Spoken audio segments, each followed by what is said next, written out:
nosotros tenemos hoy a nuestra maestra, que es Laura Sequero. Laura, muy buenas noches. Buenas ¿Qué tal? noches, Coordinadora estatal del Defensor del Profesor. Y que hace unos pocos días salía en varios medios de comunicación contando, entre otras cosas, las agresiones que sufren profesores a manos, ya no de los alumnos, que estaría mal, de los padres de los alumnos, cosa que hace solo 30 años habría sido completamente inimaginable, pero que ahora al parecer forma parte de la cultura contemporánea. Bueno, pues así es. El día 20 de noviembre hemos presentado el informe del Defensor del Profesor a través del sindicato AMPE. Tenemos un servicio que es el Defensor del Profesor y es para asesorar y apoyar a los profesores y para ofrecerles herramientas en caso de que sufran problemas de acoso o violencia en la escuela, en los institutos y por parte de alumnos y de padres. Pero esto significa que no es un problema aislado, porque si hay que crear un órgano para eso, es que está bastante extendido.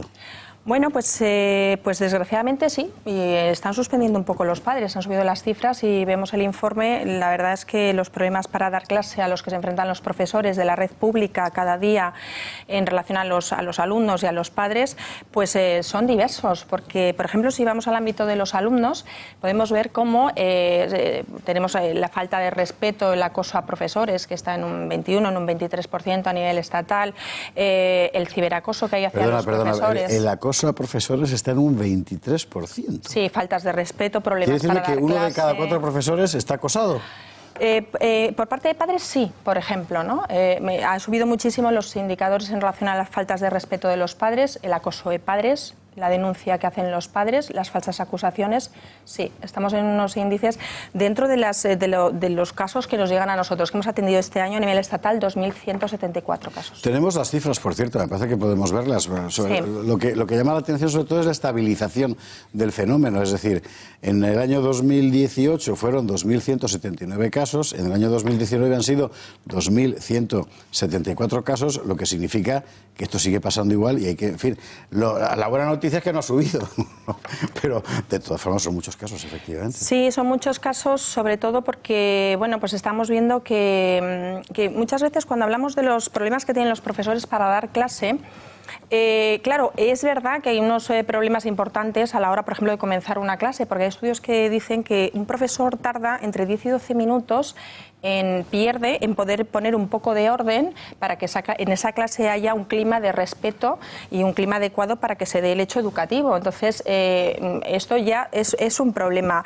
Es decir, los profesores tienen problemas en relación a los alumnos y a los padres. Hablamos de cifras, esto que me dices, ¿de primaria o de primaria secundaria? Secundaria. En secundaria en muchas ocasiones es peor todavía, ¿no? Porque ¿Y bachillerato incluye? Sí, cuando hablamos de... nosotros es un sindicato que se dedica a toda la enseñanza no universitaria, entonces estamos incluyendo infantil, primaria, secundaria, bachillerato, FP y otras ¿Quieres enseñanzas? decirme que a un tío o tía de 17 años le cuesta 12 minutos ponerse en la cabeza que está allí para...? Sí, yo la semana pasada tuve un caso de una profesora que fue agredida por un alumno de secundaria con 15 años. Sí, agresión física, por ejemplo, sí.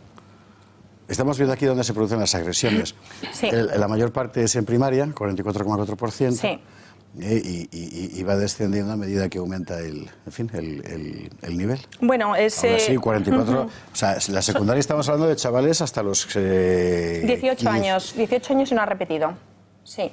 Sí, porque la secundaria es hasta los 16 años y no ha repetido. Si ha repetido, vale, pues tiene más edad. La secundaria obligatoria y luego tenemos 2 años de bachillerato, que sería hasta los 18 años y no ha repetido, y ya luego la incorporación a la universidad. Pero estas cosas, ¿cómo acaban? Quiero decir, aquí hay un poco, como decir, un problema estructural, ¿no? Porque yo me imagino que estas cifras no serían tan altas ni tan estables si no fuera porque tanto la familia, por una parte, como el alumno por otra, van de consumo. Es decir... Vamos a ver, esto ya sé que al final siempre te delata la edad, pero cuando yo era pequeño, ¿vale? La familia y el colegio eran uno frente a ti. Y lo último que yo podía decir en mi casa es que un profesor me había reñido, porque entonces me caía la bronca monumental. Ahora es al revés. Claro, es que estamos observando ya que en los últimos 15 años aproximadamente sí que se está habiendo unos cambios, ¿no?, en cuanto a las normas y valores, pero dentro de la propia familia. Está costando mucho a las familias poner límite muchas veces a los hijos, ¿verdad? Que estamos hablando en muchas ocasiones del síndrome del emperador, que es el hijo, ¿no?, que ya desde primaria y secundaria pues es el que tiene el poder en las familias. Entonces los padres pues lo acogen pues en ocasiones, no siempre ni muchísimo menos, y con esa falta de límites luego van a la escuela y tienen a sus profesores que cuando intentan un poco de poner un poco de un clima de respeto y de orden para que se pueda realizar el hecho educativo, pues estos alumnos no lo aceptan. Y es aquí cuando vienen estas faltas de respeto tan grandes hacia los profesores, esta situación de acoso a veces, esta situación de amenazas y de agresiones verbales, físicas y psicológicas. Entonces, claro, a veces parece que esto es un problema de alumnos y padres con el profesor, pero no es cierto, porque también tenemos que contemplar el derecho a la educación que tiene el resto de los alumnos, ¿verdad? Porque muchas veces, ¿no?, vienen familias que dicen, bueno, es que tal niño, a lo mejor el niño tiene 15 o 16 años, no hace más que dar la lata, qué es lo que está pasando, porque mi hijo o mi hija viene aquí a aprender, ¿no? Entonces parece que siempre estamos pensando en esos alumnos que son disruptivos y que generan tantos problemas, pero es que también tenemos que tener en cuenta que el profesor tiene que ser el garante del derecho a la educación. También tiene que mirar por aquellos alumnos que no son disruptivos y que tienen derecho a la educación. Por lo tanto, son perjudicados por estos alumnos y padres que perjudican continuamente el clima de convivencia en los centros educativos. Ese era el argumento con el que desde los tiempos de los que Esperanza Aguirre, la ministra de Educación, se puso sobre la mesa el otorgar al docente un estatuto de autoridad pública. Hay una ley de autoridad, efectivamente, que existe desde el año 2010 aquí en la Comunidad de Madrid, donde sí que nos falta, es verdad, el desarrollo del reglamentario de la ley de autoridad, pero sí que es verdad que es un atentado contra la autoridad, es decir, es un atentado contra la autoridad el pegar a un profesor, pero ¿qué es lo que sucede? Pues que, bueno, los padres en ocasiones, ¿no?, tienen esa visión de que parece que es que el profesor es alguien que está en contra de sus hijos o de ellos, ¿no?, cuando es todo lo contrario. Tenemos que generar una cultura y darnos cuenta, ¿no?, desde las familias, que la colaboración familia y escuela es fundamental, porque si no respetamos a las leyes desde las familias, no se respetan, y los alumnos no respetamos a las leyes me refiero a la normativa escolar, ¿no?, sí, en la escuela, los planes de convivencia, los reglamentos de régimen interiores, los decretos de convivencia. Si no se respetan las leyes y no se respetan las instituciones educativas, que en este caso son la escuela pública, es la Consejería de Educación, el Ministerio de Educación, pues difícilmente puede haber una convivencia en los centros. Te voy a hacer una pregunta muy incorrecta, muy incorrecta, y enseguida doy la palabra a Luca y Eduardo que quieren preguntar, pero vamos a ver. O sea, la escuela tradicionalmente, la escuela occidental europea moderna, en fin, es una instancia de socialización. Sí. Se trata de que tú naces en tu ámbito familiar, que es tu primer ámbito de socialización, y luego vas a la escuela para, por así decir, homogeneizarte con el resto de la sociedad y, por tanto, entrar dentro de un mundo normativo, sí, que permite no solo que tu convivencia que tu vida sea posible, sino que la vida de los demás contigo también lo sea, porque si no, pues vale. Sí. Pero me da la impresión de que todos, no sé si los planes de enseñanza, pero desde luego la filosofía de los que hacen esos planes en los últimos años van exactamente a la posición contraria, donde lo relevante no es la escuela institución, sino el niño rey. Y que todo ha de ponerse al servicio de que el niño sea feliz, cuando uno no va a la escuela a ser feliz.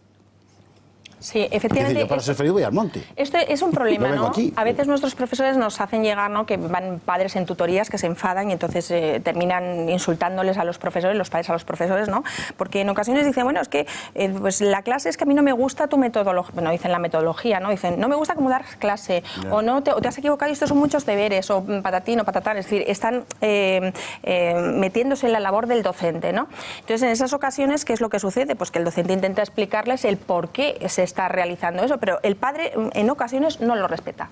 Entonces no lo respeta y es cuando viene, pues no sirves para nada, eres un inútil, te vas a enterar, y simplemente por quitar el móvil. Sí, como he oído yo alguna vez, por eso solo eres maestro.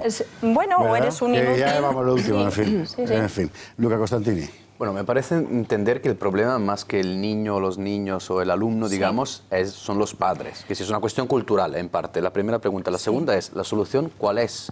Quiero decir, mano dura, quiero decir, la posibilidad por parte de los maestros, de los profesores, de aplicar algún tipo de sanción. Esto se ha perdido, antes había, digamos, una política más dura, ahora es más laxa, no sé, si por ahí van los tiros. Bueno, pues nosotros, por ejemplo, desde el Sindicato AMPE lo que estamos pidiendo es la reactivación del Observatorio Estatal de la Convivencia, así como en las diferentes comunidades autónomas. También estamos pidiendo pues que se actualicen los decretos de convivencia, que aquí en la Comunidad de Madrid se ha actualizado ahora el 19 de abril, pero en otras comunidades autónomas no se han actualizado, así como los planes de convivencia, que se actualicen y que se cumplan estos decretos y estos planes de convivencia convivencia en los centros, pero también estamos pidiendo, por ejemplo, para toda España, que los directores, los equipos directivos estén obligados, cuando haya un hecho delictivo en contra de un profesor, una agresión, pues hay unos lo primero que estén obligados a comunicarlo a las direcciones provinciales, que no, en muchas ocasiones, muchas comunidades autónomas no están obligados a comunicarlo, por lo tanto, ni siquiera la administración lo sabe, no se ha enterado de estas agresiones verbales. Y luego, pues, por ejemplo, que hay en los centros educativos protocolos de actuación en caso de que los profesores sean agredidos físicamente. Nosotros tenemos muchas intervenciones en las cuales nuestros profesores nos llaman de la red pública pidiéndonos ayuda y para saber cómo tienen que proceder en caso de que han sufrido temas de acoso, insultos, agresiones, problemas de ciberacoso hacia ellos. Entonces, no saben cómo proceder. Y esto es un tema grave. Eduardo y Carlos. Yo vengo de un sistema educativo, el mismo que el de Esparza, pero anterior, porque soy más viejo que él. Él es bastante más joven que yo, pero venimos del mismo sistema educativo. Un sistema educativo en el que el respeto a la autoridad del profesor lo llevábamos al colegio en los bolsillos del abrigo y en la cartera. Entonces no llevábamos mochila, llevábamos cartera. Porque en casa se nos enseñaba a respetar al maestro. El maestro era la autoridad. La enseñanza no es un sistema democrático, como no puede serlo el ejército. La enseñanza es un sistema jerárquico. La autoridad en la clase es el profesor, que es el que sabe. Pero si los niños de hoy no salen de casa con ese concepto clarísimo, porque los padres tampoco se hacen respetar por los hijos, y además lo hacen vocacionalmente. Hoy la inmensa mayoría de los padres no quieren ser padres, quieren ser amigos, coleguitas de sus hijos. Y un padre no es un amigo ni es un colega. Es un padre con todo lo que eso significa. No puede rebajarse al nivel de coleguita y amiguito del hijo. El hijo llega a clase así. En el colegio se encuentra con una asociación tóxica, yo lo he dicho en infinidad de ocasiones, que es primero el APA y después el AMPA, que son padres y madres generalmente ociosos, sin los conocimientos suficientes, pero que se creen investidos de una autoridad que les viene de no sé qué pentecostés, para corregir al profesor y decirle al profesor, al maestro, cómo tiene que enseñar. Esto es como si en los hospitales hubiera asociaciones de padres de enfermos o hermanos de enfermos que le dijeran al médico cómo tiene que operar al paciente. Entonces, cuando toda esa cadena de indisciplina, de relajo, de la jerarquía familiar y social llega al aula, pues nos encontramos con una colección de salvajes acosando al profesor cuando el profesor trata de enmendar esas conductas. Yo simplemente reclamo lo que aquel presidente francés, creo que fue el último presidente socialista, Lionel Jospin, que decía: quiero una escuela en Francia en la que los alumnos se levanten y guarden silencio cuando el maestro entre en clase. Absolutamente necesario. Primer ministro. Creo que sí, creo que fue primer ministro. Quiero una escuela en la que los alumnos guarden silencio y se pongan en pie cuando el maestro entra en clase. Y era socialista. Tú eso no lo ves muy viable hoy, ¿no? Bueno, nosotros sabemos, así nos lo hacen llegar nuestros profesores y nuestros delegados sindicales, sí que sabemos que esa asignatura pendiente está. Los padres sí que deben favorecer pues el respeto hacia el profesor, porque la verdad es que tenemos unos profesores en este país maravillosos y magníficos, con una formación increíble, excelente, porque bueno, pues así se constata en todos los requisitos de acceso a las oposiciones del Estado que necesitan, y porque además así les reconoce la propia administración del Estado. Por lo tanto, tienen una formación maravillosa. Y entonces, parece, ¿no?, que a veces fueran como el enemigo de los padres, cuando todo lo contrario, ¿no? Son los favorecedores del proceso de enseñanza-aprendizaje, son los responsables del derecho a la educación, de los garantes del derecho a la educación. Además, se preocupan por el desarrollo de la inteligencia, el desarrollo emocional de los niños, ¿no?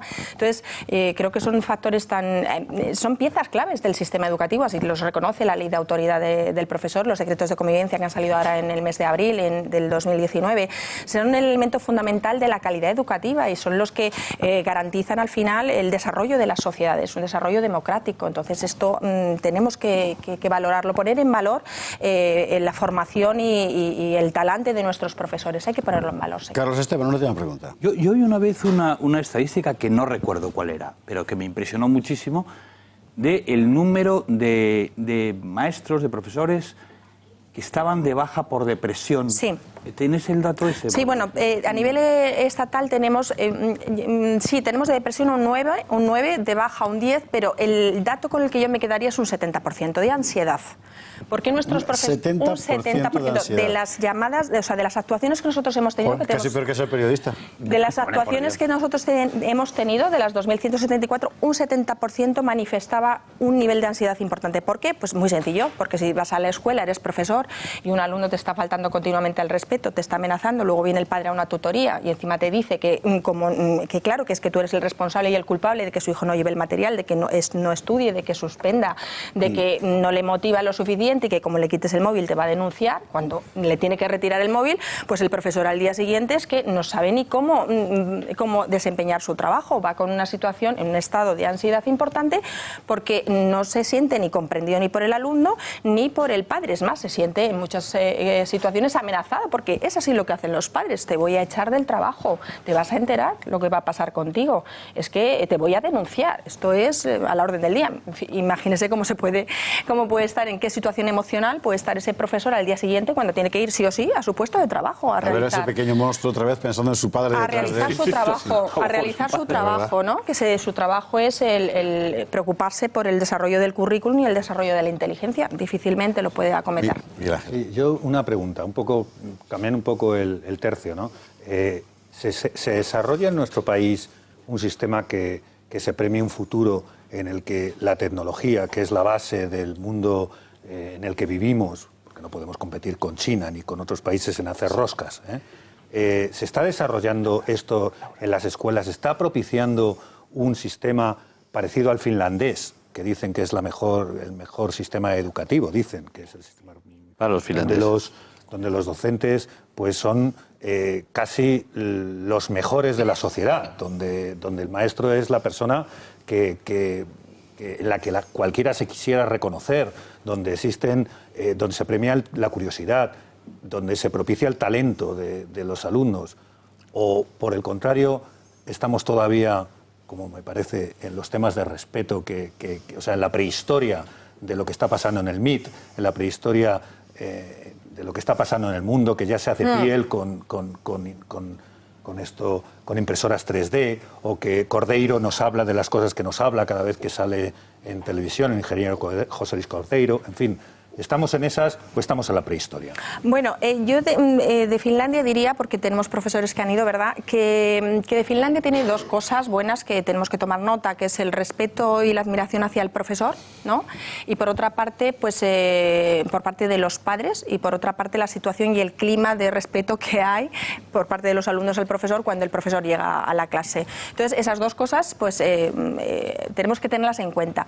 Luego, por otra parte, bueno, nuestro sistema educativo tiene sus puntos fuertes y otros mejorables, como todo sistema, ¿no?